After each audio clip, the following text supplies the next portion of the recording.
Hello and welcome to Day 5 of the League of Railway Women virtual conference. And welcome to the Personal Stories of Women in Rail panel. I'm your LRW volunteer, Katie Ketchell. I'm a partner at Chambers Conlin Hartwell. We're a rail and transit government relations firm in Washington, D.C. We have a great lineup today and a great discussion ahead. But before we get started, next slide, please.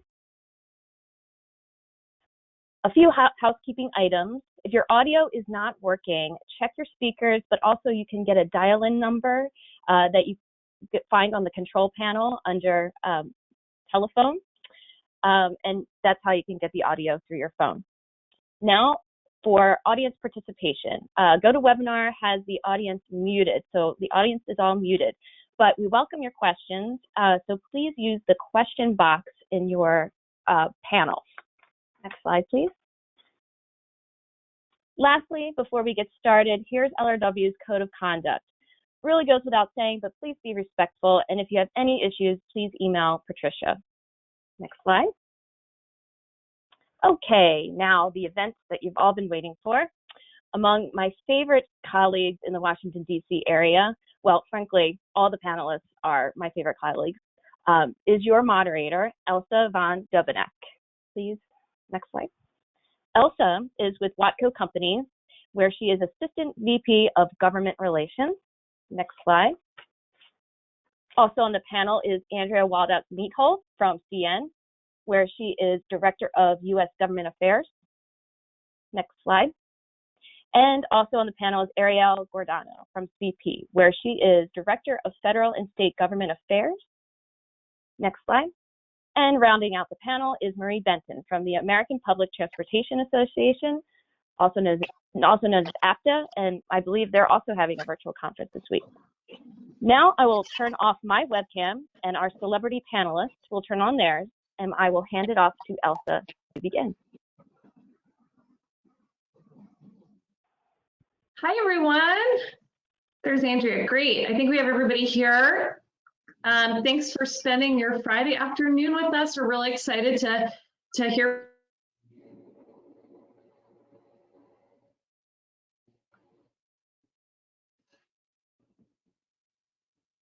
So I'm Elsa von Dobeneck, as Katie so kindly introduced. I'm an AVP at Watco Companies, and we're excited to get to know you guys and for you to get to know a little bit more about us. If we can have the first slide with the first question, that would be awesome. And I can read that slide too. It's how did you get into the rail industry? So that's kind of a good segue to get introduced to all of our folks. Ariel, you want to go first? Sure, thank you so much, Elsa. So my name is Ariel Giordano. I represent CP for government affairs in the US. I'm responsible for all of our US government affairs at the federal level and in our 11 US states. I am not a generational railroader. I did not choose the railroad industry. It really chose me. I'm actually a first generation American. There's really no railroad in the background in which I come from. So for me, I was attending law school in DC at Catholic University. I was working for the Senate Judiciary Committee for the former chairman, Senator Grassley. And I took the summer off to study for the bar exam, and my corporation professor sent me a little email that said, good luck. And I responded and said, thank you. I'm still looking for a counsel job. I'm waiting for one to open up a judiciary, but if you hear of anything, let me know. After I took the bar exam, I got an email from her saying that the House Transportation Committee Railroad Subcommittee was looking to hire a rail counsel. I laughed because I said I know nothing about railroads, and she was like, that's fine, it's fine. I knew the Hill at that point. I had worked for 3 different members at that point, and she had recommended me to Fred Miller, who was the staff director of the rail subcommittee at the time, ultimately became general counsel, now works at the AAR, and he's also a Catholic alum. He taught a class there as well, and he wound up ultimately hiring me as the counsel for the rail subcommittee. I really have a lot to thank to that professor. Her name is Sarah Duggan. Some of you may know her. She used to be the general counsel of Amtrak. She was a partner at Williams and Connolly. But most importantly, she was my corporations professor my very last semester of law school. I am very lucky I took that class with her, but I kind of owe a lot to my launch in the railroad industry to her. If it weren't for her recommendation, I'm not sure I would have wound up on TNI, and I wouldn't really be where I am now. How I got into CP was Schuster had announced his retirement, and in 2018 I started kind of looking around. I didn't want to find myself at the end of the year unemployed, so CP was hiring, and that kind of is all history now. And it worked out, I think. So that's my how did I get into the railroad industry? Well, we know we are super lucky to have you. And we have another DC All-Star. Andrea, you want to go next? Sure. Thank you, Elsa. So my story is different than Ariel's, but a little similar. So I was getting a PhD at Catholic University years ago when a member of Congress from Pennsylvania won election in 2010. He was looking for a legislative director, and I applied on a whim, and I became his legislative director in 2011. That's Congressman Lou Barletta from Pennsylvania's 11th Congressional District. And then I later became his chief of staff in 2012. And Congressman Barletta, some of you might recall, was a member of the Railroad Subcommittee. He led the charge for truck size and weight, or should I say, led the charge for a study of truck size and weight so that those increases didn't go through during surface reauthorization back in 2012. And when I worked for Congressman Barletta, I had the pleasure of actually meeting Katie Catchell and Keith Hartwell, who started Katie's firm years ago. And they were so authentic. They represented the short line railroads who we got to know well, and also the Class 1 railroads. I also want to give a shout out to Norfolk Southern and CSX, who their government affairs professionals, Daryl Wilson, who helped moderate a panel earlier this week, would visit our office on a regular basis and would listen to me talk about issues from painting railroad bridges to real policy concerns that my boss had. And so fortunately, I got to know the railroad industry very well, the DC stabs of those railroads very well. And I was actually asked to speak at a conference in 2017. And at that conference, it was the NRC conference in Boca Raton, Florida. Who was on the panel with me was David Woodruff, my current boss at CN. And so I had a very serendipitous experience. I was in the right place at the right time. CN needed a director of government affairs. And so I was fortunate enough to start with CN in August of 2017. And so, like I said, right place at the right time, but also I got to know the great people in the railroad industry, some of them on this panel right now. I feel like Ariel's comment that the railroad chooses you is like a thing for most of us. So it's a great way to think about it. Marie?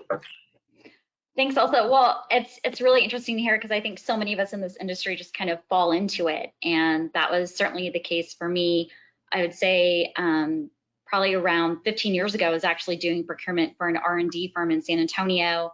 And I had a friend who'd gotten a job at DART, the transit system in Dallas, Texas, also doing procurement, making a lot more money. So she helped get me an interview, and that was sort of my in into transit. I didn't really have any aspirations in transit. I just, procurement was just a job for me. I did find it not the most exciting line of work. And at DART, I decided I really wanted to get into operations. And I was gonna really work towards that.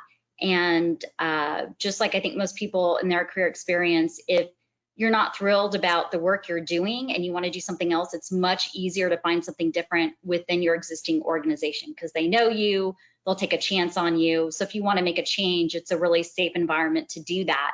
And that was certainly the case for me because I spent ultimately about 14 years at DART. So I started off in their procurement department. I did a project management role in human resources. And then I went into the maintenance department to basically build a group that would handle our maintenance type contracts, commodities, and services for both bus and rail. From there, I eventually took a job as assistant vice president over rail car maintenance. And eventually I met my partner who was on the East Coast, where I felt like I could never move to the East Coast because I need the warmth. But luckily, a little over a year ago, Jeff Hyatt did hire me into APTA to be the director of rail transit programs. And it has really broadened my horizons. And it's just one of those jobs where you get to work with so many different people, so many different transit agencies and business members. So it's really shown me, I would say, life outside of DART. So I always thought I would retire at DART. But I'm actually, I don't think it's a bad thing, even, 14, 15 years into your career to change things up a little bit. But I feel like the story of, rail kind of chooses you. I think you kind of fall into eventually what you'll have a passion for, because it's certainly not what I studied in college, which was management information systems, which I have used not a bit. I think that's kind of how it goes. I studied international relations, so there we go. But my path to rail, I grew up in Norfolk, so I guess if you grew up in Norfolk near the railroad tracks, it's kind of in your brain all the time. And I went to grad school in the UK and then moved out to Asia, to Singapore for a long time, and worked in oil and gas shipping. So transportation, different side of the world and different side of the brain, I think, but kind of got into that groove. And I wanted to come back to the States, and Norfolk Southern was hiring in their DC office. And I was like, let's give this a go. And I worked for Daryl Wilson, who Andrea mentioned, no better person to learn rail from. And they sent me out in their management trainee program, which is awesome. You kind of go to all the different sections on the railroad. So I learned a lot in a quick time. And then I got to move down to New Orleans and work for the New Orleans Public Belt, which is a great short line owned by the port there. Had a great experience. Of course, New Orleans in itself is a great experience. And now I'm back in DC working for WACO, and I've got Texas, Louisiana, Mississippi, Georgia, and some federal things. And I now work for a super awesome lady boss, Laura McNichol. So I continue to learn the best things about the railroad and kind of fell into it. But I feel like I've really made a home here. And the best thing about rail, I think, is the people. So been a good experience, I think, for us all so far. And I think what we're here, the spirit of this week, I think a good question to kind of talk about is how we've found ways to promote women within the industry. Either company or personally. So I'd love for us to give that one a go. Who wants to, Ariel, you want to kick us off again? That works. So for me, first, it's obviously being grateful for all the women that helped me in my career. When I started at CP, pretty much every woman at all the DC government affairs offices met me for lunch or coffee, gave me their insight. I lean on Andrea a lot. I probably communicate with her more than any other class 1 rep. Sorry for the other reps, but her and I are just always together. At the time, it was just everybody. It was Laura helped me out, and Joe from the short lines, and Amy from DNSF, and Ann Ranke, just everybody that was, and Adrian from AAR, can't forget Adrian, my career was kind of launched by a woman. So for me, it's paying that forward. So it's networking with other women, it's helping them succeed as well. It's not just, I don't view women as competition. There aren't enough of us, right? We're like 9% of the railroad industry. And in some ways, women always see each other as competition. And I think that's just, we can't exist and succeed like that in our industry. And it's just sticking together. It's really important to me. And CP has initiatives that help that as well. We have diversity councils. We have a gender one that also includes LGBTQ+. We have a Legal Railway Women Platinum sponsor. We have sourcing diversity at onboarding for different contractors and suppliers, specifically DBEs, like women-owned enterprises can indicate that when they come on board. And we're part of the Women's Executive Network. So CP does, really have those initiatives as well. But for me, it's prioritizing networking with women. It's reaching out to women and trying to help other women succeed. I love to network and talk to people, and especially at like an intern level, I'm really active with an internship program I was a part of that kind of started my DC life, which was the Washington Center. So I try to prioritize meeting with women from my undergrad, my law school, that program. And it's just really just being supportive and having a support system for each other. I think that it's important to be mindful of, women that don't know too much about the rail industry, to encourage them to apply to openings where we have them, and let them know that there are other folks there that can be helpful and supportive when they start out. Does anybody else want to give it a go? And Yeah. Mary, go for it. Oh, thanks, Andrea. I really liked Ariel's comment of, it's not like there's just one piece of the pie. And so women supporting each other, you get to see that there's enough to go around. Sometimes when we don't see a lot of women in key positions, you think, that's, if I get that position, there may not be another one coming up for a woman because there's only so many. And so when we broaden that perspective, as Ariel was talking about, there's a lot more room at the table. I'd say, personally, promoting women in the workplace, I had, during my time at DART, I did have the opportunity to promote a lot of great women that to this day I still count as close personal friends. But I also feel like you don't have to actually, promote a woman into a position to be promoting women in the workplace. So when a woman's new to a job or you see someone getting a new project, and sometimes if you're new to a company, just knowing who to go to can be a battle. And if you have those resources and you have some, good advice you could share, I think that's also really helpful and helps women feel included, especially if they're not part of sort of the old guard and they don't have those kinds of people whispering in their ear, to get this done, you really need to go to so-and-so.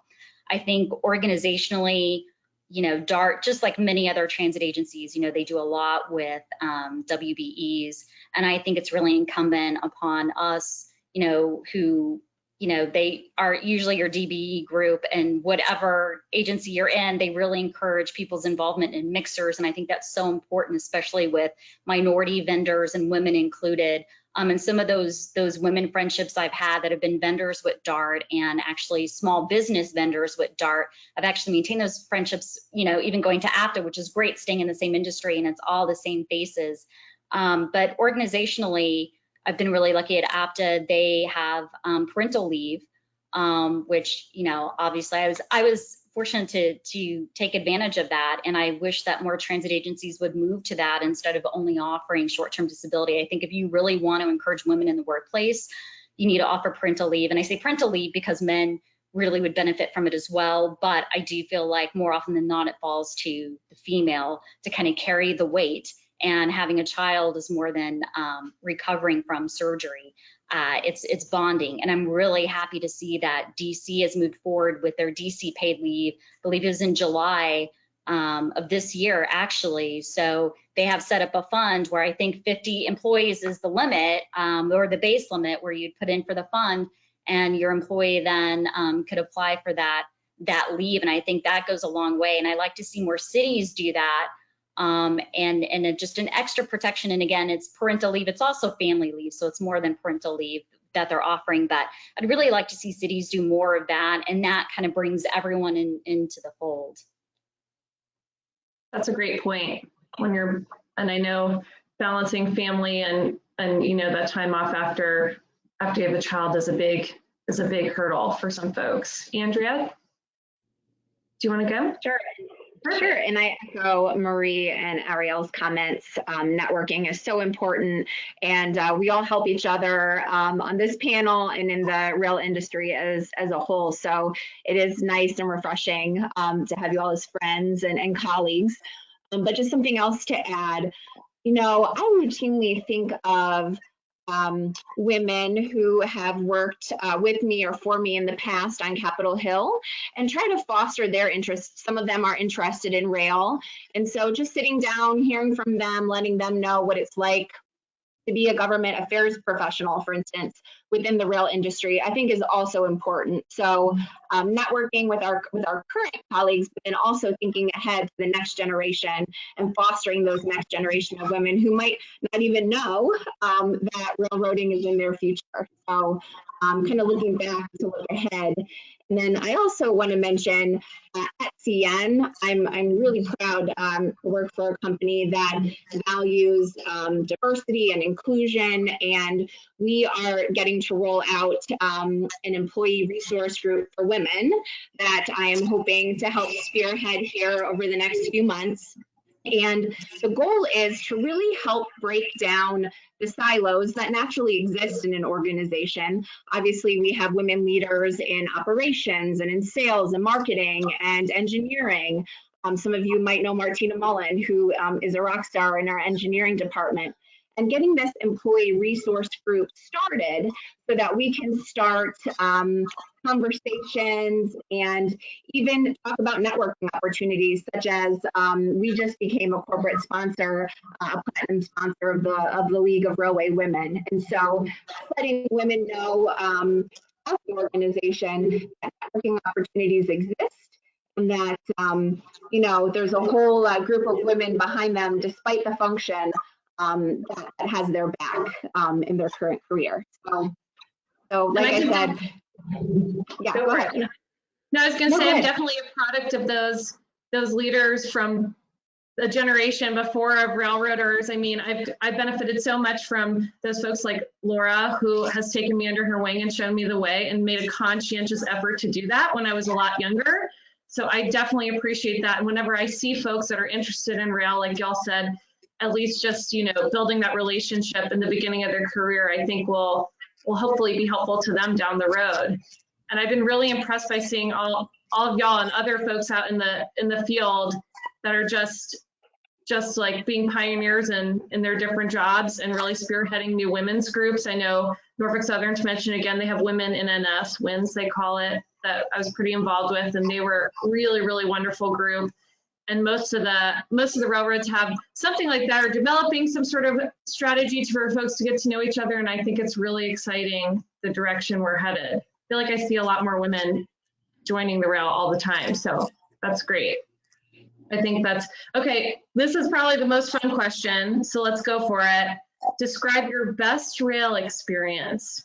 I know there are many, so we'll just go with the best one that comes to mind. Marie, you want to go first? Sure. I would say for me and you know, in my work life, I would say when I originally joined the maintenance group at Dallas Area Rapid Transit, I was responsible for basically growing a group that handled all the contract support for bus and rail. So we handled everything from commodities like bus batteries, uniform rentals, to we also did the natural gas buys that we controlled and we made the calls on, as well as maintenance of our natural gas facilities, all those things, and building that group up from the ground up. At the time, I thought it was, you know, it was incredibly difficult, stressful for me, because there were times where I felt like, you know, we just couldn't hire the right people fast enough to kind of get our hands on everything that was getting dumped on us all at the same time. But it turned out to be a really lean, high functioning group. I would say we're an incredibly diverse group, and we were, compared to my next, I'll call it gig after that, it was one of the smallest groups I've been over. I mean, we were only about 10 people, but I would say because of the fact that most of those 10 I personally hired in, although most of them were already DART employees. When I left to take the position over rail car maintenance, you know, it was really, one, I was touched by the fact that, you know, I had a lot of the group members tell me, you know, the atmosphere, the environment, how it kind of proved how we can be high functioning and still all involved, you know, all interact as a team and not any kind of like dictatorship. And it was always, I felt like I had a chance to build a group and to not have to, I would say, inherit the sins of a previous boss. You know, I felt like it was so high functioning, and that I got to manage it the way that I always felt I wanted my boss to be. And all the good things I liked about a boss is what I try to instill in that group. But like anybody else, you want to be missed. So when you leave, you never want people to say, thank God. So I felt, one, good that I was missed, but then two, I saw that they remained high functioning even without me. And I know sometimes there's kind of, you know, shortened where you leave and things fall apart. You're like, see, they couldn't have made it without me. But actually, they did so great after I left. And I guess because I helped build the group, I felt like it was kind of the legacy that I left on, is that these people were fine. They were all leaders in their own right. And some of them have now, they've actually taken promotions outside of that group and done well. But I think the best experience is when people that you take a chance on and groups that you help build, when they actually continue to do great because of all the things that you've kind of helped build with their help, to me, I thought that was sort of the best experience. And again, the group was small enough where I felt like I had such a big impact. Where you talk about 300 people, it gets a little bit harder to have that same kind of feedback. That's leadership, right? When you leave and folks are still doing their best together as a group, that's awesome. Ariel, best rail experience? Yeah, so for me, it was joining CP. I was tasked to start our DC office. We had never had a DC-based government affairs in-house employee.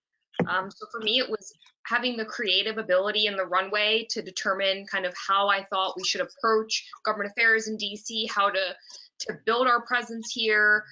And my boss, Robert Taylor, is really wonderful. He fosters that kind of creative development. He gives me a lot of freedom. I have a lot of personal autonomy, and most importantly, he trusts me, which is, I think, a really big piece of it. He knew and had confidence in me that I wasn't going to mess it up. So that's been a really wonderful experience so far. And it's not just being able to kind of build that and be creative. It's seeing what works and what doesn't work. It's interacting with all the other government affairs reps in DC.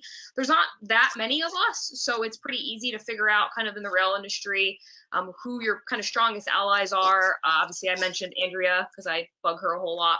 But I also get to work with the state folks too, which I think is really interesting. I'm not just limited to DC, but I have my state groups. I have my Illinois Railroad folks in Wisconsin and Minnesota and New York and all my other states, because there's 11 of them. Now we have Maine and Vermont, so those are two fun ones I get to experience, although I've only been to Maine in the winter so far, which has not been great. Very cold. I had to buy snow boots because I live in DC and don't own any. But just generally, it's been a really great experience being able to start the office at CP and kind of learn all the different internal CP business units and how we work together and kind of figuring out how I approach the business side of things. I understood the policy, I understood the kind of the legislative side, but learning the business itself and learning the railroad, that's been just a really great experience. Awesome. I know you have tons of states. Yeah, the northern ones in winter are always an experience. Andrea, I think your best experience was in the down south, right? Is she there connecting? Well, I'll go in the meantime. I think we can see you, but we can't quite hear. Okay, I'll go in the meantime, and then we'll come back to you. I have had a lot of awesome rail experiences, and they're kind of in groups. I love being out in the field. I got to cut the rail in Princeton, West Virginia, the first year I started, and that forever for me has like been such a highlight. It was so cool. I really, really fell in love with the railroad then. And then, as we DC folks know, a grant win, nothing quite feels like winning a federal grant. It's like writing a thesis, but when you put all that work into it and you see that it has been successful, it's a really, really awesome feeling. So I've been lucky to have a couple of those along the way. And really, I think the highlight of rail, as I said before, is getting to meet people that are just a couple generations in, and you meet new folks. And I've just never had a bad experience with the folks that I've met and had made these connections, been to places I never thought I would go that were really, really amazing. So there have been, I have too many to name, but cutting the rail, I still have the section of rail that I cut. It's in my backyard. I look at it often. So it was a real highlight. Andrea, you want to give it? I think we can hear you. No, frozen. Well, we'll come back to that when she comes back, because I know she has a really good story she wanted to share from New Orleans. This one's a hard one. Well, maybe not hard, but the biggest challenge we've had as we've gone through this progression in our careers. Anyone have a challenge they want to share? Go for it, Marie. I know, I say for me, my biggest challenge, and I think probably a lot of people can identify with this, as I get into the story, I went from handling, a small group within my department to taking an interim position over our rail car maintenance group, which was a huge jump for me and for a lot of factors. My two priorities when I went on board was we really need to, we had a new streetcar in service, and it was a hybrid. And whenever you're on the bleeding edge, you have all kinds of technical glitches, as most people can identify with, was getting the streetcar to be more than essentially a bus bridge. It was breaking down so much that basically it was just a functioning bus bridge. And then the other component was I was tasked with really cleaning up the culture of the group. The group had been ignored for quite some time, and they were very, very silo-ish, didn't work well with others. We had reports of extreme bullying, and overall, it was, I would say they were in need of sort of a culture overhaul. And, as I think it was coined not by me, but there's a saying from a management consultant, and I can't remember the name, but it's culture eats strategy for lunch. And so I was thinking, when I came on board, all right, here are my 2 priorities, but really I couldn't fix streetcar without fixing the culture at the same time. And that was my biggest challenge. And a lot of it was, it wasn't just meeting internally with my own group, but it was fostering meetings with our transportation department and our vendor as we look to clean up some of these issues. There's a lot of things people know on the rail line. There are some maintenance issues you got to come back for. There are some that your operators and train control can work with you and you can do minor troubleshooting on the line. There are things like, for us, the car was a hybrid, so it could operate with the pantograph up or down. On our bridge, Houston Viaduct, the pantograph had to be down. If you forgot to manually press a button to have it down, it would come crashing down and lock, and you'd have to go back to the yard to get it up. And so we had that happen a lot because operators were used to, operating an LRV where you don't have to do that. And so working with transportation, put up signs to remind operators, working with our train control. But a lot of it was, how do we work with another department effectively and learn how to manage ourselves in meetings? And as basic as that sounds, that was our biggest challenge. And unfortunately, for a while, it meant having a lot of one-on-one conversations. Fortunately, it also meant for some people, anger management courses. For some people, it meant, I had to issue 2 suspensions without pay. And these were, male veterans in the industry, had been there for 20 years. And they weren't used to working with another department. I was really lucky. My counterpart in transportation, the AVP over rail transportation, was very forward thinking. He was relatively new, and he had kind of already gotten his people in line. I was the last piece of the puzzle, basically, in that group. Luckily, we made great strides. The streetcar became more than, I would say, just a novelty, and that it actually started operating. We only had 4 cars, and so when one was down, and say one was down for preventative maintenance, you always had your fingers crossed the other 2 could make it. But we made great strides, but it took about a year. But that to me was my biggest challenge was, once we kind of solved the culture piece, everything kind of fell into place. But to this day, I think it aged me. I think that culture piece and holding people accountable, I feel like that's its own job unto itself. That's a great point. The culture change can be a difficult one, and one that kind of takes some time and certainly some work. Ariel, do you have similar? I was thinking about my challenges, and mine are more maybe our line of work oriented, but government relations challenges. What do you think? So mine's, I don't know if it's really government relations as much as it is being a female in our industry. For me, in the beginning, I had a lot of trouble feeling like I had to prove myself. One of the first events I went to, the gentleman sitting next to me looked at me and said, "Are you so-and-so's daughter?" Which was, to me, I thought, "Ooh, I can't be a rail rep. I have to be related to somebody to be sitting at this table," which, being the only woman in the group, that happens, I feel like sometimes. I feel that's more outside of, not in CP, I feel that at events outside of the company. I often feel like there are very few women, and I'm often the only woman in a group.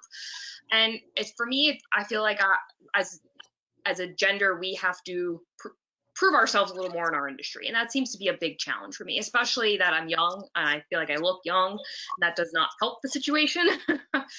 So for me, it's just constantly feeling like there's always kind of just something I have to prove, and maybe it's my personality. I don't know, but that is definitely something I felt like in the beginning I had to struggle with a little bit, is feeling like, I earned this position, I should be here, and I shouldn't have to prove that, but I feel like I do sometimes. That's just, maybe that's every industry. I don't really know, but I felt that a little bit in the beginning, but over time that has seemed to have gotten a lot better. Maybe it's just I've become more confident in the role, but that was kind of my biggest challenge in the industry. I think you're right about often being the only woman in a room, and that can be a challenge. I mean, when I started, I think I had similar needing to prove myself feelings. I think that that's not only industry specific, but maybe a little bit more in ours just because of the percentage of women involved. One of my challenges, I think, is more in my role. We're kind of relationship management folks in the government relations roles, and you have state, you have federal, you have folks in on all of your properties. So it's kind of a lifestyle more than a job in a lot of ways. I know the folks that do kind of relationship management work love it because I think it's a side of the brain, but it also can be a lot. So that I think would be my biggest challenge. I identify with that too. Yeah, no. We're on the railroad's 24/7. I feel like the government affairs life is 24/7. Like it is definitely. There's always relationships you have to build at the state level, at federal. It's an ongoing thing, and it is 24/7. That is the truest thing I've ever heard. It is. I'm jumping in here and nodding to that, Ariel. Would you mind, Elsa, if we loop Andrea back in? She is available on the phone to tell her best rail story and her challenge story. Awesome. Hi, can you hear me? We can. Okay, great. So my biggest challenge at present is my internet, so my apologies. But I think for time's sake, I can probably link my biggest challenge with my best story from being in the railroad industry. And I have to say, I'm sure some of you can relate. I think it's oftentimes difficult from where I sit in Washington, D.C., to really know the ins and outs of the railroad from an operations point of view. And so any chance that I get to visit the network, I know back in 2017, 2018, I was able to visit the public belt in New Orleans, Elsa, when you were still down there, and we were able to engage with Congressman Garrett Graves at one of our yards and just show him around and talk to him about PTC and some of the other issues that the railroad industry was facing at the time.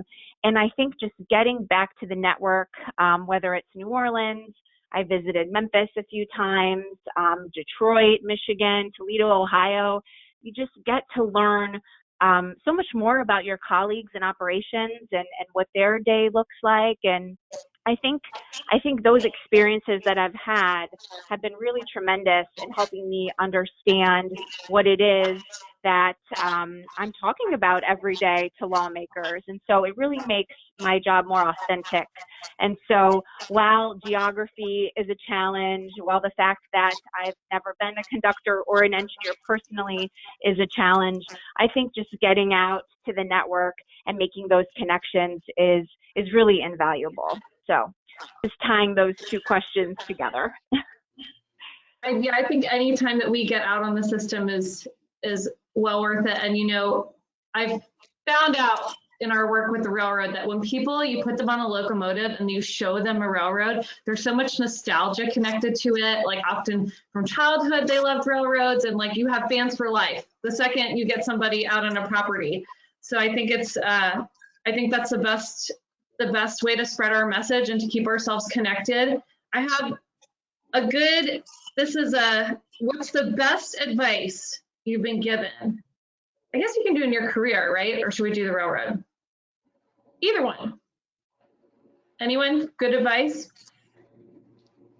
Marie, you want to go? Sure. I would say I'd say the best advice I was given early on in my career. I think at the time, I will say I found it to be a bit of, I'll say, a slap in the face, and the softest term possible. But the advice was I had a boss who, was not great on communication. And at the time, he had told me something like, well, why don't you do X, Y, Z? And I'm like, well, you told me last week to do the opposite. Well, circumstances changed. And so he said a line to me, he goes, hey, you need to learn to anticipate my needs. And my immediate response was, I'm not a mind reader. And he goes, hey, he's like, you know what? My boss told me the same thing years ago.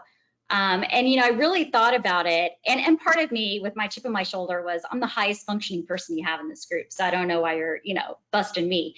But I really took it to heart. And as I learned, you know, as you go up in your career, people really expect that from you.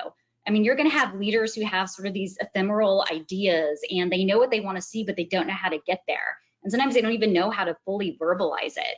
And if you can execute on their behalf and you kind of show them what they didn't even precisely know they wanted, it's really going to help your career.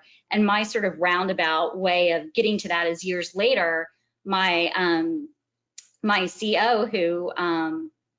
COO took a chance on me, and another female in the industry. You know, she's the one who kind of gave me my chance for being over our rail car maintenance at DART. You know, I had gotten feedback in meetings where people said, you know, hey, I wish you could be more like, you know, they could just do what Marie does. I mean, she just knows what I want and she delivers it. And I felt like, you know, I really couldn't have gotten there if I didn't have that feedback early on in my career. And the person who gave me that feedback, I'm actually still friends with.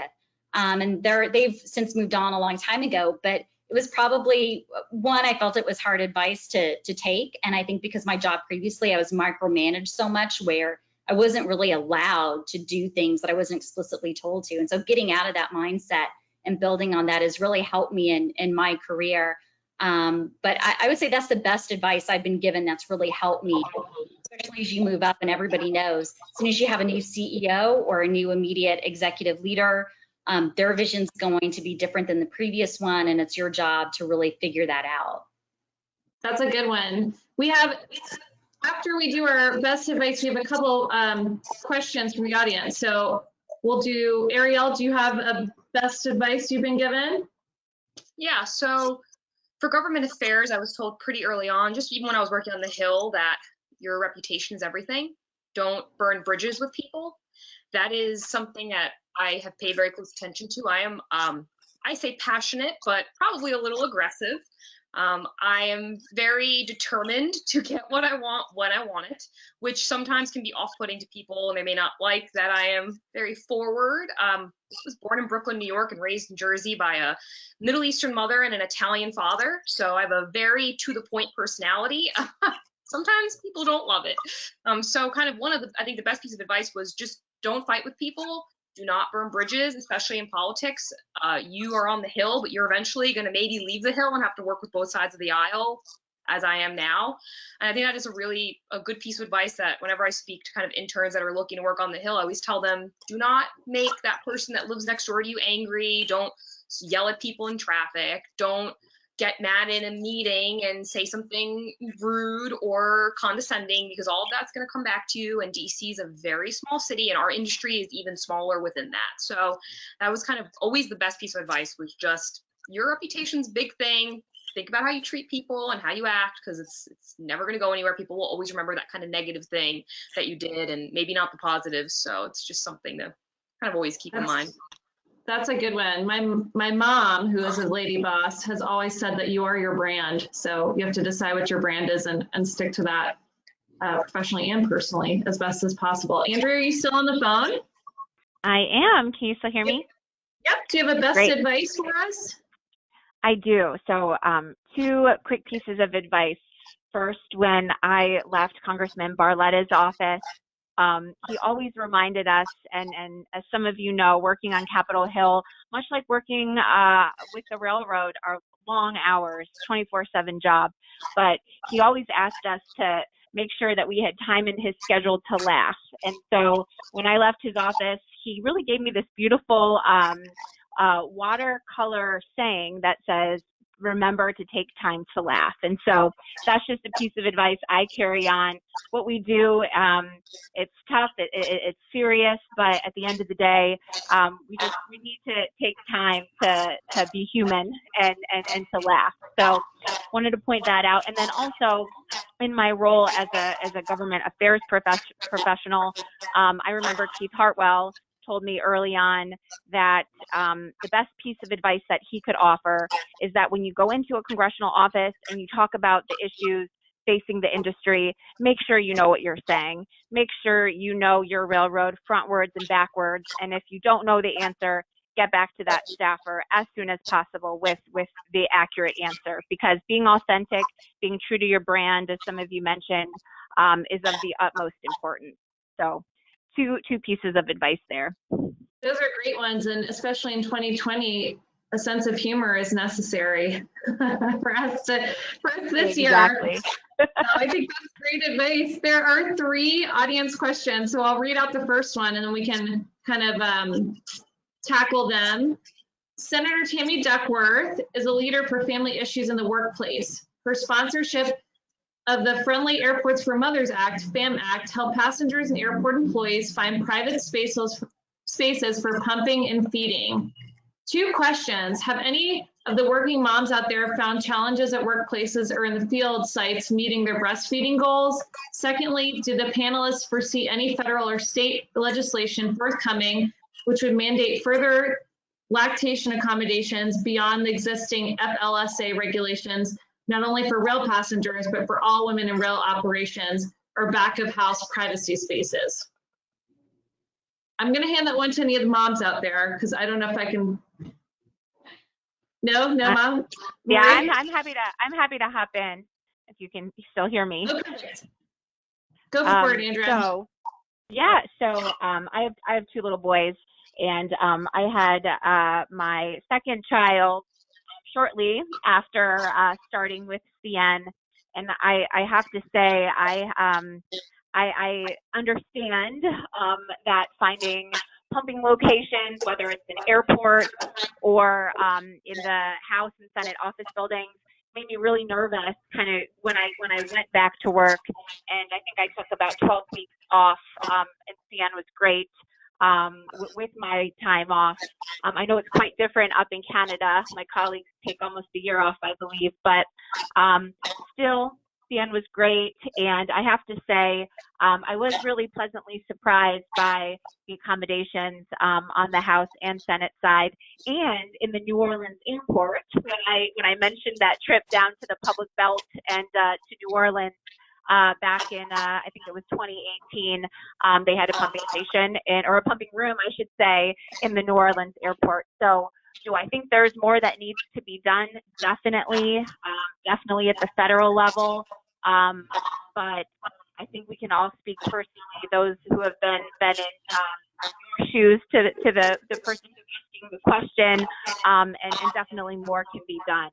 So sadly, you kind of look for those small victories nowadays, but yes, I empathize with those of you who have these real concerns. I do feel more regulations are coming, but I feel like people for the most part are self-conforming, I will say. I mean, even my time at DART, there was a lactation room. APTA has one. I think that more and more, I hate to say progressive thinking because I don't really think it's that progressive to have it. I think it's a necessity, but I see more and more organizations doing it voluntarily. I think all it takes is that first one. So you have an employee who needs one, they pave the way, it gets done. And, I kind of feel like in between uses, it probably ends up as employee nap rooms, to be honest with you. But all it takes is that one. And usually organizations will say, we'll convert a space, and that space should not be a bathroom stall, by the way. But so I do feel like people more and more, you're going to be seeing that. But I just think, and I'm not the government affairs side, but I just got to think that, we're going to see some more things come down from on high. We have about 5 more minutes before the drop dead time. So let's try and do one more question from the audience. Okay, question. Being that most women stumbled upon the rail industry for employment, what are suggestions to encourage women to come into this industry? Do you reach out to them through high school programs, college level? How do we go get women to be a part of the next generation of railroaders? What do we think? I mean, I think that I know that some of the bigger railroads do outreach to college age and high school, maybe not high school in some areas, but I know they do college programs where you can talk to somebody. And I don't know, do we have any specific suggestions? Word of mouth? I think for skilled sets, it can be really difficult. So, you know, I'm talking about your, like, I know just from my standpoint, my biggest challenge is hiring, you know, female mechanics and things like that. And the way to get around is being very aggressive in your recruiting and going to those technical colleges where I would say you kind of know which technical colleges kind of produce the, you know, the mechanics that you want to see, because typically you hire people who've got, at least for DART, those base skills, and then you teach them, you know, the ins and outs of that particular vehicle. But it's really that recruiting at the trade school level. You get them before they even graduate. But really, it's a lot of reaching out. I mean, there's WTS, which is great for professional positions, but we found for the more I say mechanical oriented positions, it's really trade school oriented to get more people in. Do you know what I do? I mean, this is a personal commitment that I make sometimes. If I will post any hiring notices on my own social media to kind of get my network connected to, I know Watco does a great job posting where we're hiring, and then Stacy Mansfield from NS is a superstar, and they'll be like, here's what you need to apply, here's the skill sets we need, and I'll just repost, or I'll send them to people in that area to repost. So I kind of do the grassroots personal thing, which is often helpful and gets my network plugged into that network, my personal network anyways. Andrea, Ariel, any thoughts? Oh, sorry. Go ahead. Andrea, go ahead. No, go ahead, Ariel. No, go ahead. I think that, you know, they're asking what level of schooling, how do we do it? I think it's all levels and all programs, like Marie indicated, just based on what the position is. I mean, I don't know enough about the upside and what kind of the background needed is, but for the government affairs side, it is really about networking and word of mouth, right? For Hill positions, government affairs positions, somebody recommends you for the most part, usually to get that job. And then it's your qualifications that kind of proves yourself in that interview, your resume. So for me, it's just making sure that I'm using my network to help other women, whether it's just sending out positions to women and saying, hey, you may be interested. You don't know anything about railroads. I didn't either, and that's fine. It's just being supportive and using that network in a positive way. That's kind of how I see it. Agreed. Andrea, what do you think? Yeah. I completely agree. And I do think starting young is important. And again, I mean, I can speak for CN, even seeking out sponsorship and donation opportunities for girl STEM programs, I think is extremely important. Just showing them what jobs in the railroad or with the railroad might look like. And I know early on at CN, I spoke to some colleagues who were promoting a women's engineering group where they would go reach out to high school students about engineering jobs with the railroad. And I think just programs like that are so helpful just to highlight careers that are available. And then also working within our, as I mentioned earlier, our employee resource group, speaking to women throughout the organization that might have other ideas on how to reach different populations is really important. Those are all great points. I think we can all say that we feel positive about the growth of women in numbers in the rail industry, and we've had a positive experience with the ladies that we've worked with in past and hopefully in future. I think we're about 2 minutes from a hard stop, so I guess we'll just say thank you to everybody for joining us. It's been great to hear everybody's opinions, and thank you, Katie, for putting this together. And if there are any questions, you know, after this, I'm sure that there's a way that we can get connected with those folks after the call. Absolutely, there is. Thank you all for attending. today's session. Next year's League of Railway Women Conference will be in September 26th to 29th in Indianapolis.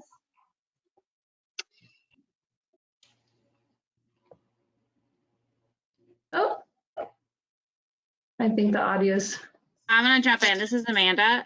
We have our conference next year called Railway Interchange 2021. That will be in Indianapolis next September. Please save those dates. There will be LRW will have our conference there.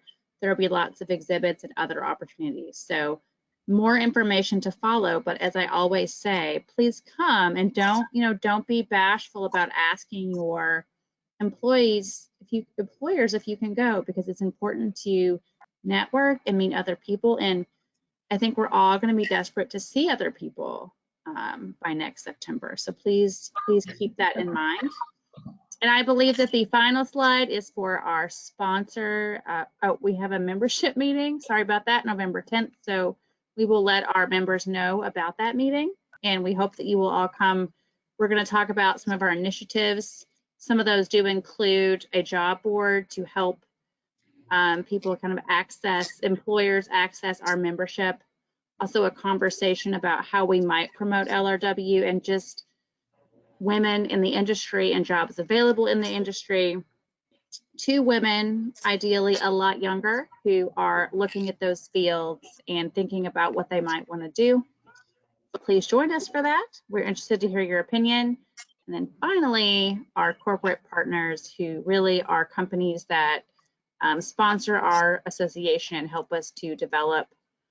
For example, our scholarship program is paid for by our corporate partnerships, and the technology that we need to, for example, run this conference. So we are so grateful for those companies for their commitment to this industry as well. So thank you all, and we have another session at 2, but I can't remember what it is right now. I don't know if anybody else does. Was it the leveraging social? Oh, good. That's going to be really fun. So we'll see you guys in about 4 minutes. Thank you. Thanks, everyone. Thank you, everyone. Bye.